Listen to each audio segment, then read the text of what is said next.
السلام علیکم ورحمۃ اللہ وبرکاتہ۔ حضرت مولانا محمد رفیق عالم رضوی صاحب آسام سے سوال کرتے ہیں کہ حضرت، آج کل دیکھا جاتا ہے کہ لوگ کرسیوں پر بیٹھ کر مسجد میں نماز پڑھتے ہیں، بلکہ کچھ ایسے جرات مند حضرات ہوتے ہیں جو بیچ صف میں کرسی ڈال کر کے نماز پڑھتے ہیں۔ تو اولاً کرسی پر نماز پڑھنا کیسا ہے؟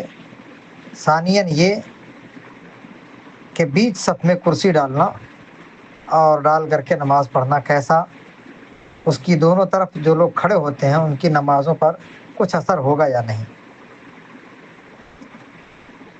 جواب سے پہلے کچھ تنبیہ عرض کرتا ہوں، جو تنبیہ ضروری ہے اور اسے بغور سمجھنے کی ضرورت ہے تاکہ اپنی نمازیں برباد نہ ہوں۔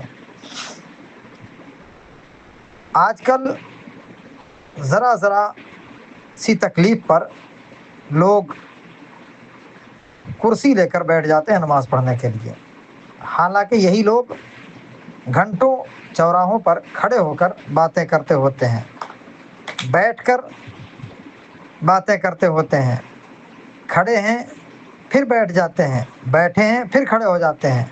ایسے لوگ اگر کرسی پر نماز پڑھتے ہیں جو کہ قیام پر بھی قادر ہیں، قیام کے ساتھ قعود پر بھی قادر ہیں، تو ایسوں کی نمازیں باطل محض ہوتی ہیں، یعنی ہوتی ہی نہیں ہیں، ان کا دوبارہ پڑھنا ان پر فرض ہے۔ ہاں، جو شخص ایسا ہے کہ قیام پر قادر ہے مگر قیام کے ساتھ قعود پر قادر نہیں، مگر قعود پر تنہا قادر ہے، ایسے شخص کے لیے شریعت کا حکم یہ ہے کہ زمین سے قریب ہو کر نماز پڑھے، یعنی بیٹھ کر نماز پڑھے۔ اور ایسا شخص جو نہ قیام پر قادر ہے نہ قعود پر قادر ہے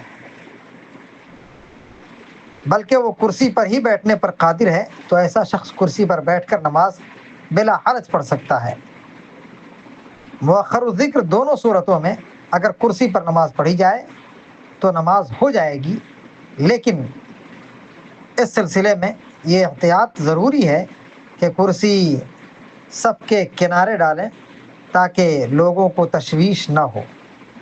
پھر بھی اگر کوئی جری بیچ میں کرسی ڈال لیتا ہے اور وہیں صف میں کرسی ڈال کر کے بیچ صف میں نماز پڑھتا ہے تو دونوں طرف کھڑے ہونے والوں کی نمازوں میں نقص نہیں آئے گا، بلکہ ان کی نماز بلا کراہت ادا ہوگی۔